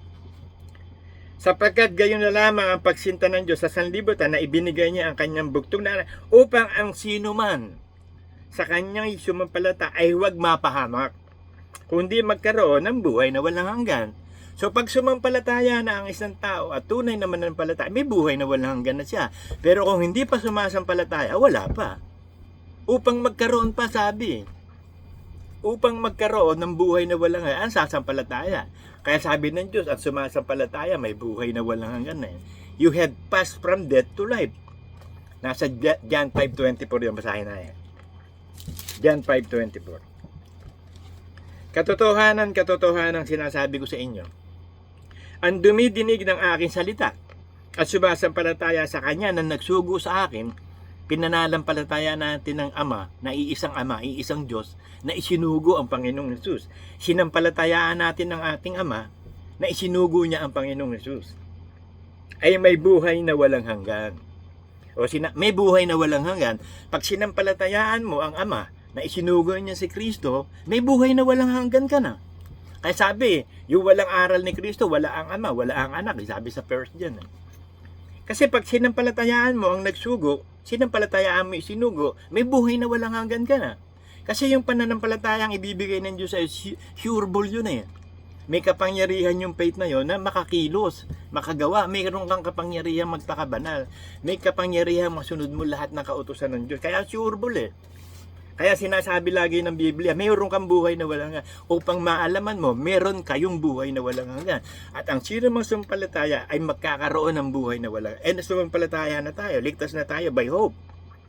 So ang gagawin na lang natin is to believe by love. The greatest is love eh. Yung pananampalataya na walang love, hindi greatest yun. The greatest love is yung mayroong faith.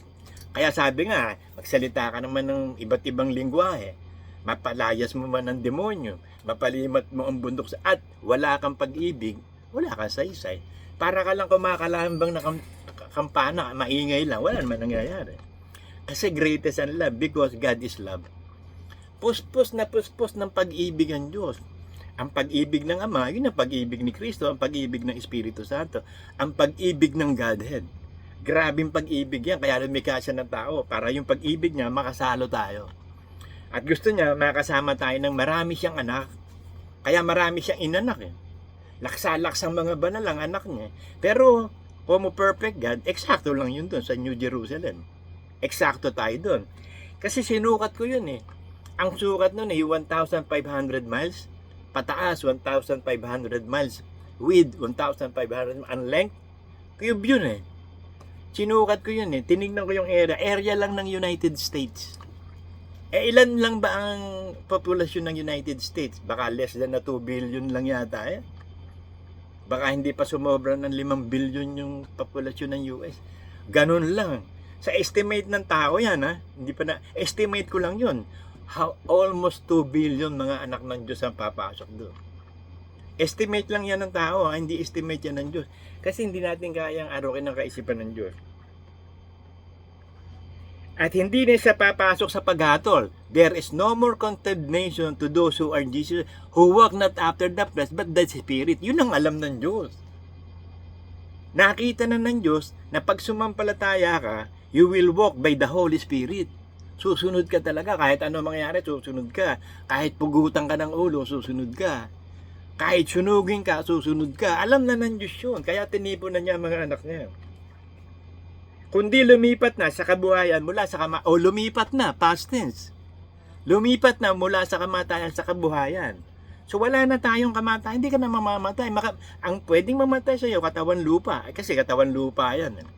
Pwedeng, papalitan naman eh. Glorified body nga eh. Yung mamamatay nga, yun ang merong, kagad, merong tinatawag na consolation prize agad. Bakit? Una kang bubuhayin. Sure na. Bakit? Namatay ka eh. O gusto mo, sige, huwag kang mamatay. Kung papipiliin ka, gusto ba mamatay? Ako, hindi na mamatay. Mas maganda yung hindi mo naranasang mamatay. Yung talagang, buhay kang glorified. Yun ang maganda eh. Kaya sabi, meron dito nakatayo sa ibabaw ng bato na hindi masusumpungan ng kamatay hanggang sa muling pagbabalik ng Panginoong Hesus. Sana tayo yun. Yun pa, binigay ng Diyos sa akin ng timaanong prayers eh. Na huwag tayong lahat ng mga anak ng Diyos dito sa Palatio, sa bishopric ng Palatio, kahit persecuted tayo. Alam nyo, pag tayo nang hindi nakapag-worship doon sa garahe, naalala ko tuloy yung pag-worship ng Israel sa wilderness eh. Sa tabernakulo, palipat-lipat lang sila. Di ba? Kapag inalis sila ng Holy Spirit doon, nung ipo sa lilipat sila na, bubuoy na naman nila yung tabernakulo. Hanggang sa dumating lang ang panahon ni David, na gusto niya magtayo ng bahay ng Diyos eh. Pero kaya Solomon ibinigay ang pagtatayo. Kaya kung tawagin yun, the Temple of Solomon. Si Solomon na nakapagtayo ng bahay ng Diyos eh. Bagamat hindi tumitira ang Diyos sa bahay na ginawa ng tao, kasi nakatira siya sa atin eh, sa mga tao, nagkaroon pa rin siya ng bahay talagang kung saan doon pupunta mananampalataya. So ganun din dito sa atin. Anong malay natin, baka mayroong isa sa inyo biglang maging milyonaryo. Hindi natin alam yan eh. Sino kaya ang magiging milyonaryo sa inyo para magtayo ng bahay ng Diyos na titirhan niya dito sa atin sa lupa? Hindi na sa tabernacles tayo, palipat-lipat eh. Buti ka mo, merong ganitong online. Merong mga ginawaan Diyos na paraan kung paano kahit hindi physical, nagkakasama-sama pa rin tayo, nakakasamba tayo, nakikita-kita tayo. Napakaganda ng lahat ng gawa ng Diyos, mga kapatid eh. Kaya lahat ng nangyayari sa atin, pasasalamatan lang natin. Sabi sa inyo, hallelujah uli eh. Kasi hindi natin pa rin alam kung ano yung susunod pa uli eh. Exciting nga eh. Kasi ang mga Israel nung araw, hindi nila alam kung ilang aalis yung ulap at bababa at magtatayo na naman sila ng tabernakulo. Nung matahimik lang sila, nung makatayo na yung Temple of Solomon eh. Pero ganun pa man, kung hindi talaga yun talagang bahay ng Diyos, di ba pinahintulutan ng Diyos, masira yun. Dinurog ni General Titus yun in 70 AD. Nasira na naman yun. Kasi ilang beses na nasira ang Temple of Solomon eh. Nasira yun nung bihagin sila ng Babylonia eh. Sinunog yung templo, ninakaw lahat ng mga gold doon. Pagkatapos, hanggang sa nung panahon na yun, captive sila sa Babylonia. Ginamit si Cyrus, Persian king, para maitayo na naman yung temple ni Solomon. Nagamit sina Ezra, sina Nehemias. Yan ang mga ginamit ng Diyos para maitayo yung yung Wall of Jerusalem. Tsaka yung Temple of Jerusalem, Temple of Solomon. Para maitayo uli yun doon. Yung Hagay naman, yun yung sinasabing sira ang bahay ng Diyos, pero kayo, laging yung bahay nyo iniintindi nyo, pero ang bahay ng Diyos sira eh. Kasi nasira na nga nung panahon ng Babylonian captivity eh. Nung maitayo na yon, yung panahon na ng mga emperador sa Roma, yun, nakatayo ulit yun. Panahon na ni Kristo, nakatayo na yun. Pero nung pagdating naman ng 70 AD sa history, winasak din lahat yun. O hanggang ngayon, Wailing Wall na lang. Hindi naman kasi yan talaga ang bahay na. Ang bahay ng Diyos kasi talaga tayo. At kung meron talagang bahay ang Diyos, yung bahay dito na yan, pangit eh. Yung bahay ng Diyos, yung New Jerusalem, natindi nun. Kalsada lang, talagang gold na eh. Pader na pader nga lang eh. Lahat ng mga gems dito, sapphire, emerald, jade, quartz, lahat ng nandun. 12 sapin-sapin yun, puro gems yun. Tapos gold. Talagang ang tindi ng kalsada doon, gold. O yung pader doon, yun nga. Tapos ang pinaka-gate natin doon, walang pintuan yun. Open na pintuan yun. Parang bahay ng kalapati ang New Jerusalem eh. Made of pearl yun ha. Isang solid na pearl. Eh, ang pearl, bago makagawa ng pearl, it takes 100 years. Kasi nagsisimula yan sa oyster. Pag may pumasok na buhangin, doon sa oyster, magagawa na ng paraan ng crystallization na tinatawag. Kasi ang crystallization, yan yung maximum na magaganap sa isang matter. Magki-crystallize. Pag nag-crystallize ang isang matter, pwedeng diamonds, ruby, jade, pearl. Yung isang buhangin na yun, nang pumasok sa isang oyster, ano ba Tagalog ng oyster? Kabibi ba? O sige, kabibi. Pag pumasok yun, gagawa ang, ang process of crystallization. Lalaki yung buhangin na yun, hanggang sa malaking pearl na yun. Merong black pearls, merong red pearls, di ba? Ang dami mga pearls, may white. Sa langit, ano kayang klaseng pearl yun, ano? Pero isang solid na pearl lang, biri dito nga sa lupa, para ka makabuo ng isang pearl lang, it takes 100 years yun. Eh, samantalang sa langit, hindi, sasabihin lang ng Diyos yun. Lumikha ang Diyos, puro salita lang eh. Kaya ang salita ay Diyos eh. Pag lumabas sa bibig ng Diyos, nandun na kaagad yun. Kaya nga ginamit ng mga Israelites yan eh. Yung word na hocus pocus, at saka yung abracadabra. Kita mo sa mga magic, sabi, abracadabra, yung word na abracadabra, it is happening when I say. Ibig sabihin ng abracadabra, it is happening when I say. Ang sinabi ko manggaganap, yun ang abracadabra. Kita mo sa magic, sabihin, abracadabra. Pero hindi naman magic yun. Maliban na lang kung diabolical, magic talaga. Yun ang ginamit nila nun. Tsaka yung hoc corpus meus deus, yun ang ginamit nila nung araw. So balik tayo sa preaching. Sabi sa Proverbs 8:35,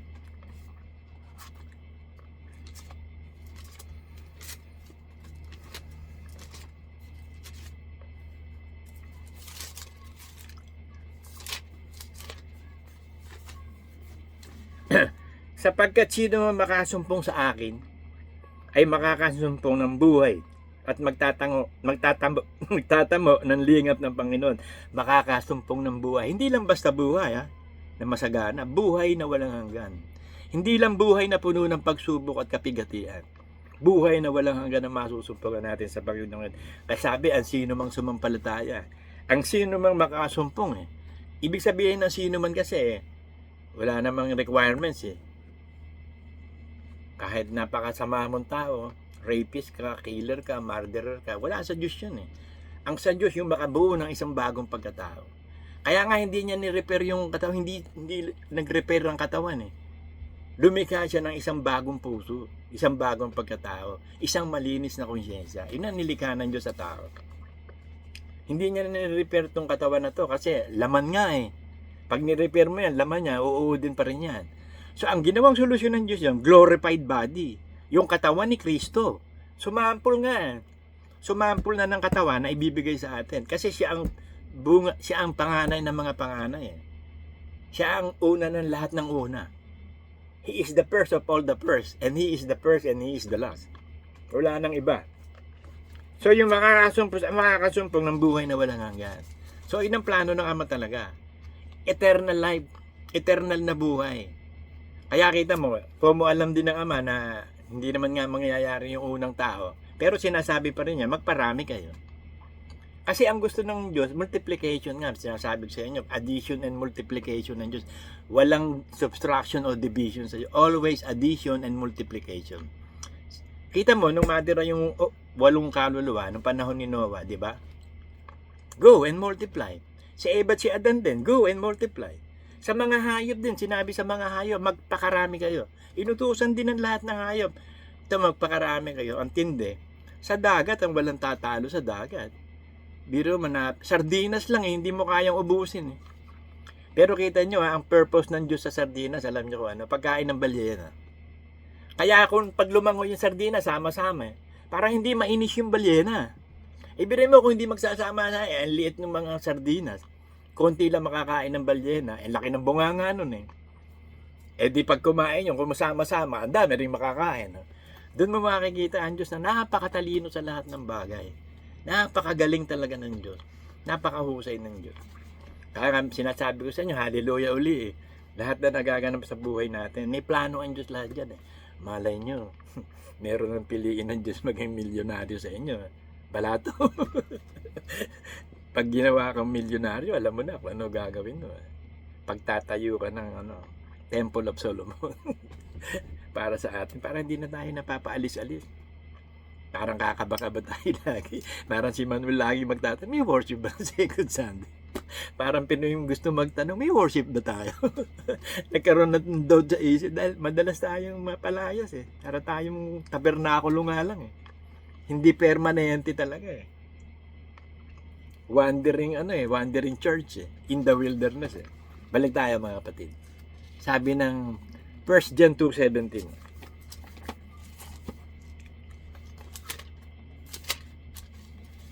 Ang hirap nitong Bible na bago. Maglalaway lahat. Talagang mababasa pa Bagong bago 1 John 2:17 basahin natin. Tingnan mo na yung marker ko Para may marker ako. Lahat ng ko yung mga marker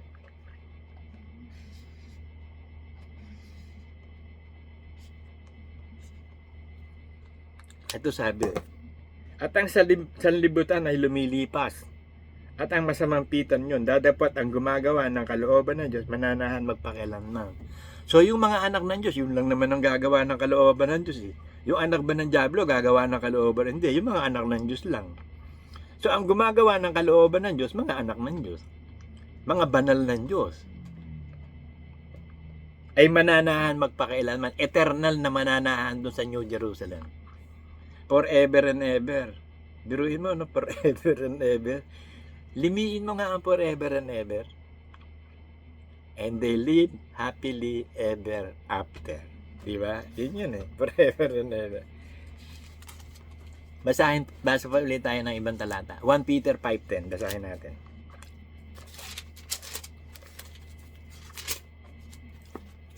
Peter 5:10.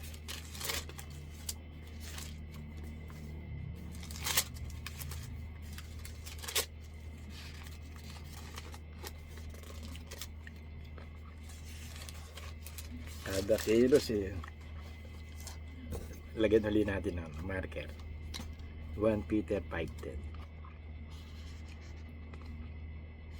Dapat pala makabili na ako ng bagong marker. Luma na itong marker ko. At ang Diyos ng buong biyaya na nasa inyo tumawag sa kanyang walang hanggang kaluwalhatian kay Kristo Jesus pagkatapos na kayo makapagbatang sandaling panahon. So, magbabata talaga, hindi pwedeng hindi Hindi naman aalisin yung yung anxiety, kalungkutan sa atin Palalakasin tayo ng Diyos para mabata natin yun. Hindi naman aalisin ng kapigatian. Sinabi na nga, sa sanlibutan may kapigatian kayo. Hindi aalisin. Bibigyan ka ng lakas ng tapang at loob na magapin mo yun. Kapigatian. Kaya ibinigay ang comforter, ang Holy Spirit. Para kayanin natin. Kasi hindi natin kaya. Yung anxiety, pag may anxiety ka, dadami yung cortisol mo. Yung stress hormone sa katawan natin, yan ang malakas magpahina, yung cortisol Stress hormone yan kapag nai-stress ka na, nababago na metabolism ng health mo, nagkakasakit na, humihina katawan. Pero kung lagi kang payapa, lagi kang umaasa sa Diyos, siya ang bahala. Hindi dadami cortisol, mababawasan, hindi tayo masyado magkakasakit. At ang Diyos ng buong biyaya na sa inyo tumawag sa kanyang walang hanggang kaluwalhatian kay Kristo Jesus pagkatapos na kayo makapagbatang sandaling panahon. So sandaling panahon lang ang kapigatian mga kapatid. Kaya ang gagawin doon magsanay. Sabi sa Ecclesiastes 1:15, Ecclesiastes 3:10. Ano tong ibinigay ng Diyos sa tao na hirap upang pagsanayan. So yung hirap na dinadanas natin dito, para pagsanayan, masanay ka na. Huwag kang magtaka o kontrahin yun. Hindi, masanay ka dyan. Pag nasanay ka sa hirap, sanay ka na. Tignan mo si Manny Pacquiao. Kaya ang lakas ng tiyan niya. Nagpapasuntok siya dun sa mga trainer niya sa tiyan eh. Eh kung masasana yung tiyan niya na suntok ng suntok doon, hindi kahit makasuntok yun ng sino malakas sumuntok, okay lang. Nasanay sa suntok eh. So ganun ang ginagawa ng Diyos sa atin. Sinasanay tayo sa mga kapighatian, sa mga kabiguan, para magtagumpay, para lumakas. Yun ang magpapalakas sa iyo. Pag sanay ka na, kahit suntukin ka na suntukin, wala na. Pag sanay ka na sa hirap, kahit maghirap ka na maghirap, sanay ka na eh. Yun ang panaan ng Diyos eh. Hindi aalisin yun. Tsaka na lang aalisin niya si Satanas pag tapos na yung role ni Satanas. Pag inilagay na siya doon sa dagat-dagatang apo, yun tapos na. Kasi beginning of eternity na yun, hindi na siya kailangan. Makapagbatang samdanim ay siya rin ang magpapasakdal sa inyo, magpapatiga, magpapalakas sa inyo sa kahuli-hulihan. Hanggang sa huli, palalakasin tayo, patatatagin tayo, patitibayin tayo ng Diyos. Hanggang sa kahuli-hulihan. To the last. Kaya sabi, I will never leave you till the end of time. Kasi may time tayo eh. Matatapos yung time ng tao. Ang Diyos hindi matatapos eh. Eternity nga siya. Ang time niya, now eternity, yesterday eternity, tsaka future eternity, eternity pa rin yun. Kahit ano gawin mo, yun ang apelyido nun. Yung ngayon, yung nakaraan at yung future, ang apelyido nun, eternity. Tingnan mo tayo, di ba? Pangalan ko, Lauro Mali, si Manuel de la Providencia. Pag nagkaanak yun, ang dala-dala nun, Providencia pa rin. Maliban na lang kung nagbago na Fernandez na ba? Yun pa rin yun, di ba? Nagkaanak ka lang na nagkaanak, pero yun pa rin ang apelyido mo, hindi nagbago. Yun ang Diyos. Ang eternity niya hindi pwedeng mabago. Eternity nga eh. From eternity to eternity, He is God. Kaya meron siyang eternity noon, may eternity siya ngayon, may eternity siya sa future. Kaya lahat ng eternity nandun siya.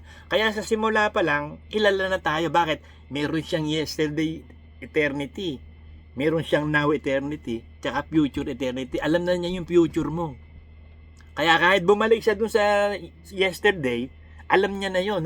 Kaya siya nagsasalita siya ng bagay sa wakas mula sa umpisa. He is the first and the last. Yun ang Diyos natin eh. Napakahiwaga niya. Kaya we are destined to live eternity. Ayan ang binigay na message ni Lord sa atin. We are destined to live forever. Ang destiny natin, live forever. Yan ang mga anak ng Diyos. Kasi yan ang Diyos eh. He is living forever and Jesus Christ is living forever. Holy Spirit is living forever. Nanganak. Tayo mga anak ng Diyos. Di living forever din. We are all living forever. We will live eternally. God and the sons of God. And we shall be God. Basahin nga natin yung Psalm 82.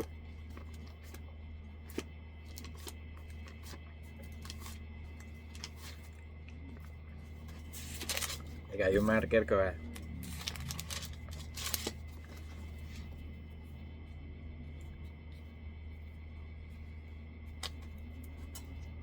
Psalm 82:1. Sandali lang, magguguhit muna ako ha.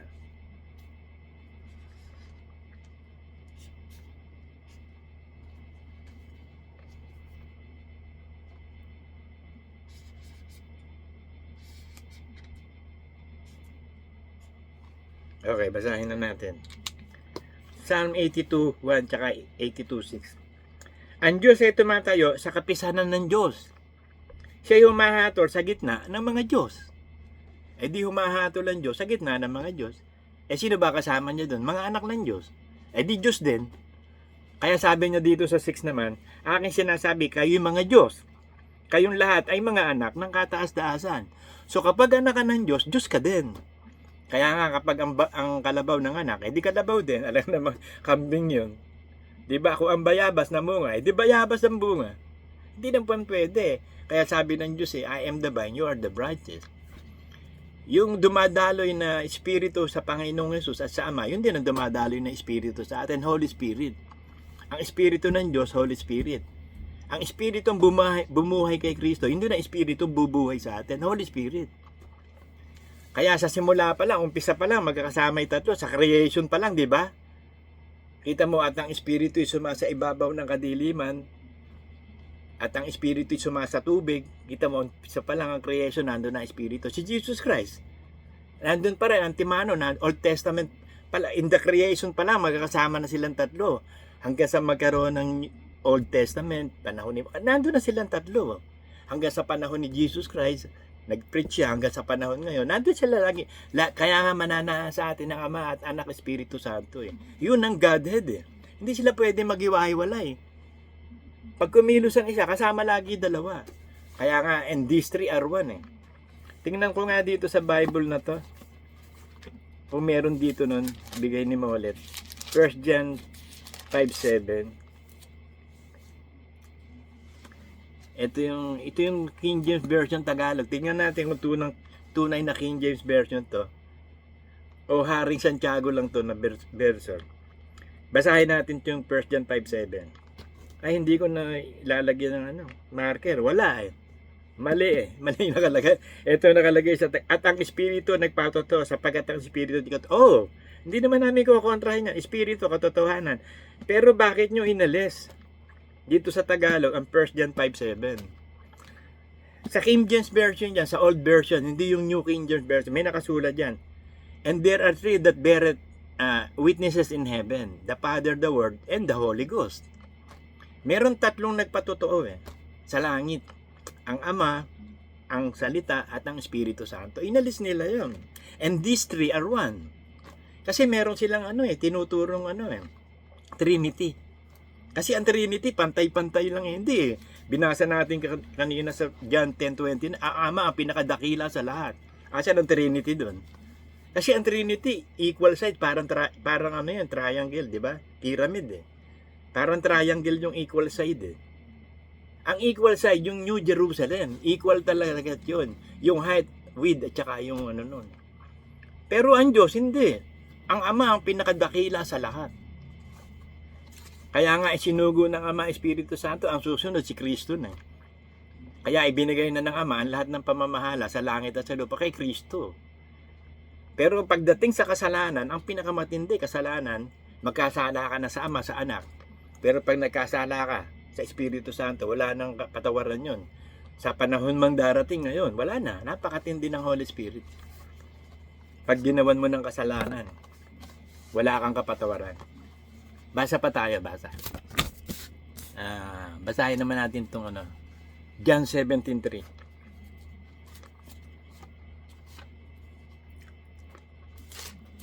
Ito palagay ko, mamarker ako dito.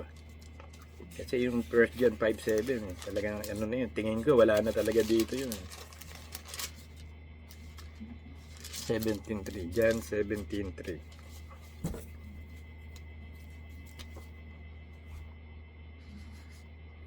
At ito, ang buhay na walang hanggan na ikaw ay makilala nila na iisang Diyos na tunay.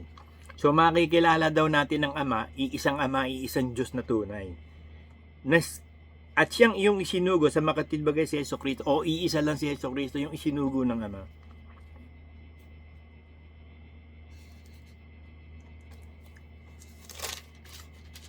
At ito ang buhay na walang hanggan. So ang buhay na walang hanggan o eternal life, makilala ang Ama at ang Anak at ang Espiritu Santo, makilala ang Diyos. Kaya nga nagpahayag ang Panginoong Hesus sa mga anak ng Diyos eh. Sabi sa yan sa Bible, sa Luke, hindi ko matandaan yan eh. At yung nais pagpahayagan ng Ama, ang nakakakilala sa Ama ay ang Anak, at ang nakakakilala sa Ama ay ang Anak. At yung gusto niyang pagpahayagan, at yung gustong pagpahayagan ng Panginoong Hesus. Sayang hindi ko nalagyan ng marker dito yun. Wag na, hindi ko natandaan eh. Pero parang yun eh. 9:27 yata. Hindi, wag lang na. Hindi kasama sa ito na lang. Yung mga nakasulat na lang para sigurado. Romans 8:18.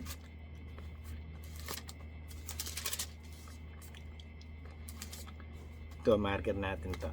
Romans 8:18.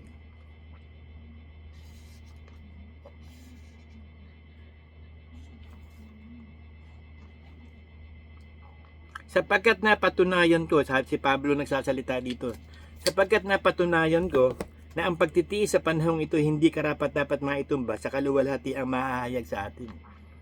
Napatutunayan na bakit? Dinala siya dun sa third heaven Nakarinig siya dun ng mga salitang hindi pwedeng sabihin di may napatunayan si Pablo. Kaya lang hindi na pwedeng sabihin. Pero napatunayan niya na yung pagtitiis sa panahong ito hindi karapat-dapat maitumba sa kaluwalhati ang mahahayag sa atin. So yung ipapahayag sa atin doon na kaluwalhatian, uncomparable yun, napakatindi nun. Basahin natin yan. 1 Corinthians 2:9. Para mong markeran ko yun. 1 Corinthians 2:9.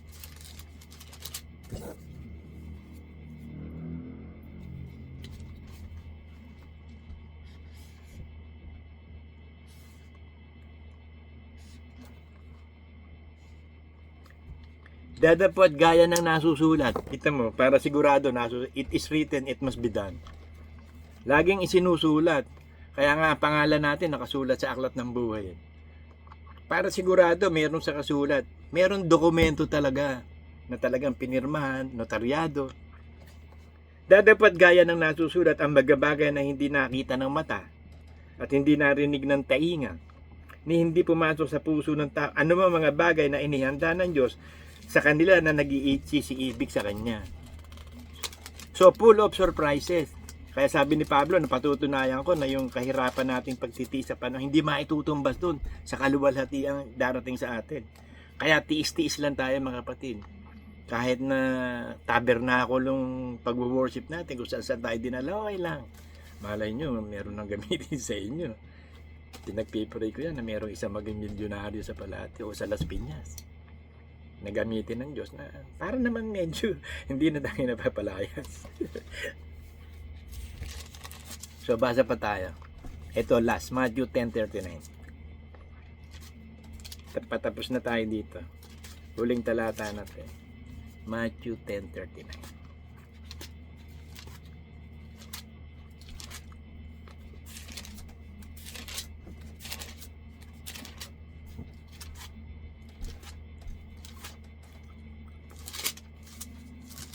Matthew 10. Ang hirap magbulat-lat 39. Lagi may laway Dapat pala dito naglalaway ka para madaling makakuha ng laway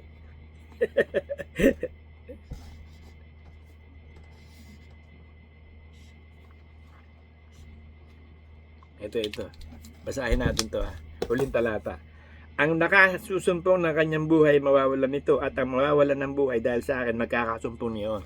So, ibig sabihin, yung dating buhay natin, huwag na tayong mabubuhay sa dating buhay para makasumpong ka na ng isang bagong buhay, eternal life. Kaya tayo binigyan ng isang bagong buhay. Binigyan tayo ng kapangyarihan magpakabanal-banal na. Romans 6:22, basahin natin. Romans 6:22.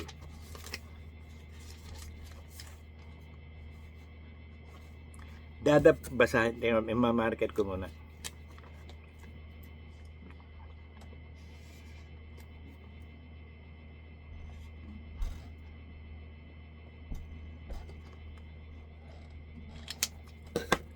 Dadapwat ngayon mga laya na kayo sa kasalanan. Pinalaya na tayo sa kasalanan. Wala na kapangyarihan si Satanas. Siya ang author of sin kasi. Kaya siya nananukso para magkasala tayo. Yung tukso, hindi kasalanan nyo. Tukso yun. Yung kasalanan, kasalanan. Yung tukso, hindi kasalanan nyo. Tukso yun. Kaya katutuksohin para magkasala. Pero yung tukso, hindi kasalanan. Tukso yun. Kasi doon siya magaling manukso Dadapwat ganyan mga laya na kayo sa kasalanan ay naging alipin na kayo ng Diyos.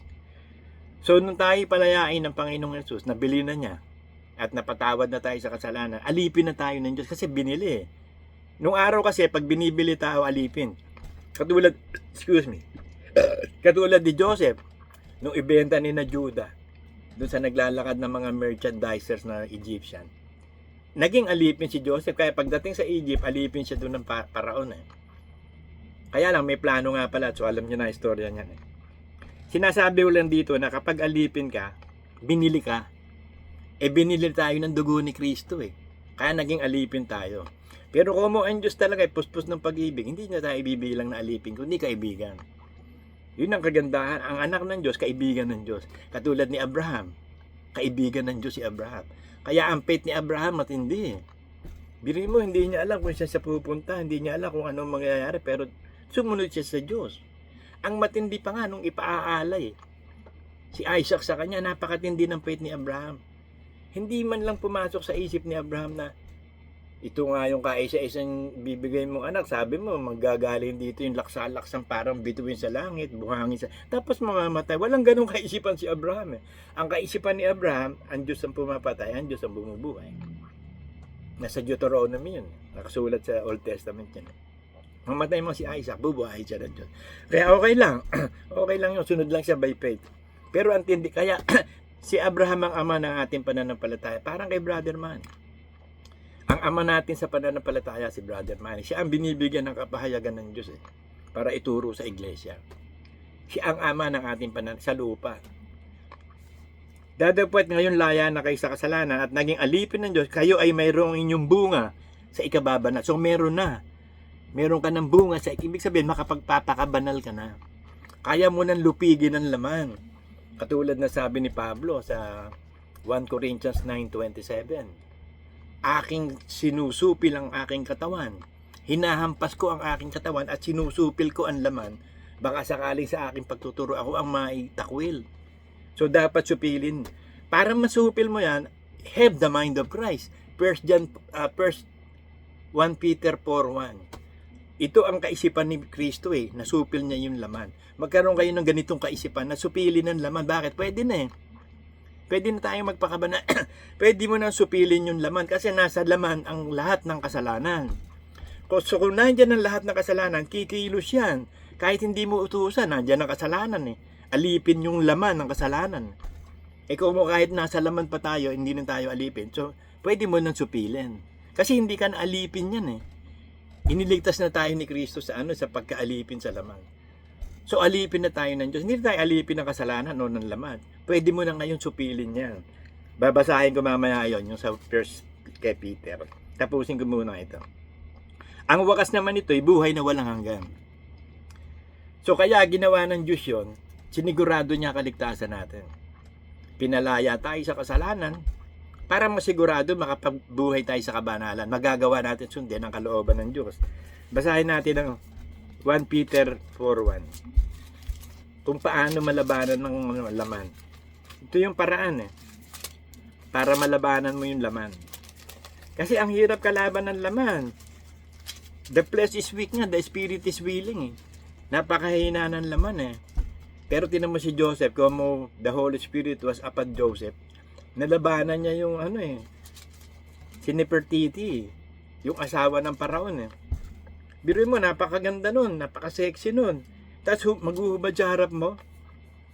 Pina mo, ang paraan doon, takbuhan Ina mo, nanakbo si Joseph. Pero kita mo, mapamaraan si Satanas Hindi niya alam na yun ang paraan naman para makakulong siya. Diba? Kunwari, yung hinubaran, kaya may ebidensya. Para makulong. Hindi rin naman sila magpapakulong na walang ebidensya.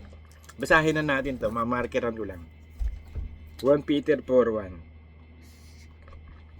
Kung paano nga si Kristo ay nagbata sa laman. O kita mo, nakipaglaban si Kristo sa laman ay makasalanan ng laman. Tao siya Naging tao siya. So nasa laman ng kasalanan. Bagamat walang kasalanan yung laman niya, wala siyang kasalanan, pwedeng gamitin yun. Kasi laman mahina. Kung paano nga si Kristo ay nagbata sa laman, ay magsandata din naman kayo ng ganung pag-iisip. Ang pag-iisip dapat natin, lalabanan natin ng gawa ng laman. Kasi pwede na, may bunga ka na sa ikababanal. Hindi ka naalipin ng kasalanan. Libre, we are free from the law of sin and death. Sapagkat siya ang nagbata sa laman, nagpatigil sa kasalanan. So, para mapatigil ang gawa ng laman, tigilan mo. Basahin naman natin yung 1 Corinthians 9:27. Para ito, tapos na talaga tayo, ayawan na. 1 Corinthians 9:27. Mahirap magbulat-lat